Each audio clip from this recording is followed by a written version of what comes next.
৪৫তম বার্ষিক সাধারণ সভায় রাজ্য সরকারের কাছে ২২ দফা দাবি পূরণের আহ্বান জানালো ত্রিপুরা গভর্নমেন্ট পেনশনার্স অ্যাসোসিয়েশন। শনিবার ত্রিপুরা স্টুডেন্ট হেলথ হোমে সম্পূর্ণ হলো একদিনের বার্ষিক সাধারণ সভা।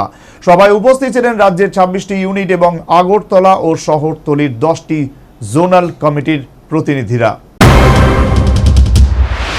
মোটেই ভালো নেই রাজ্যের গভর্নমেন্ট পেনশনার্সরা। অবসর গ্রহণের পর যে সমস্ত সুযোগ সুবিধা পাওয়ার কথা তা থেকেই পুরোপুরি বঞ্চিত প্রত্যেক পেনশনার্স। রাজ্য সরকারের উদাসীনতার কারণেই নানা সমস্যায় জর্জরিত প্রত্যেক পেনশনার্স।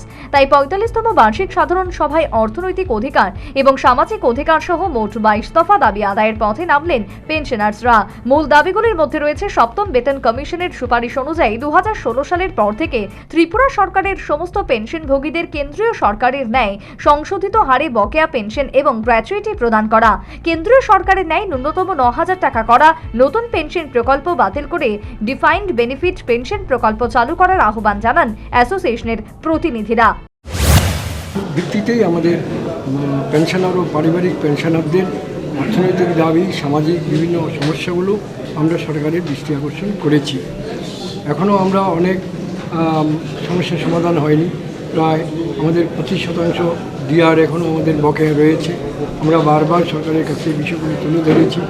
আমাদের পেনশনারদের যে চিকিৎসার ক্ষেত্রে যে জিবি হাসপাতালে জেরিয়াট্রিক একটা ব্যবস্থা অনেক লড়াইয়ের পর, অনেক অনুরোধের পর সরকার খুলেছিলেন, আমরা দেখেছি, কিন্তু সেটা হঠাৎ করে বন্ধ করে দেওয়া হয়েছে।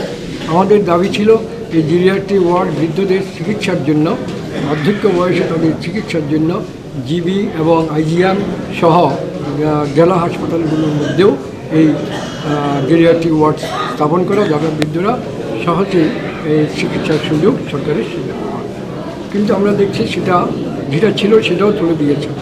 এবং ২০২৪ সালের অন্তিম দুপুরে স্টুডেন্ট হেলথ হোমে আয়োজিত বার্ষিক সাধারণ সভায় উপস্থিত গোটা রাজ্যের ২৬টি ইউনিট এবং আগরতলা ও শহরতলির 10টি জোনাল কমিটির প্রতিনিধিরা উপস্থিত ছিলেন।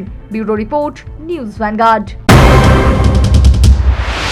সিজা ইনস্টিটিউট অফ কিডনি সায়েন্সেস কিডনির জটিল রোগের চিকিৎসার জন্য এক উৎকৃষ্ট প্রতিষ্ঠান, যেখানে উত্তর পূর্ব ভারতের প্রথম এবিও অসামঞ্জস্য কিডনি প্রতিস্থাপন এবং মৃত ব্যক্তির কিডনি প্রতিস্থাপন করা হয়। এখানে ১১৫টিরও বেশি কিডনি প্রতিস্থাপন এবং উত্তর পূর্ব ভারতের সবচেয়ে বেশি হিমোডায়ালিসিস করা হয়েছে এবং এই সংখ্যা দিন দিন বাড়ছে। সিজা institute of kidney sciences Tripura সরকার সহ অরুণাচল প্রদেশ, মেঘালয়, মিজোরাম, মণিপুর এবং নাগাল্যান্ড সরকার দ্বারা স্বীকৃতি প্রাপ্ত।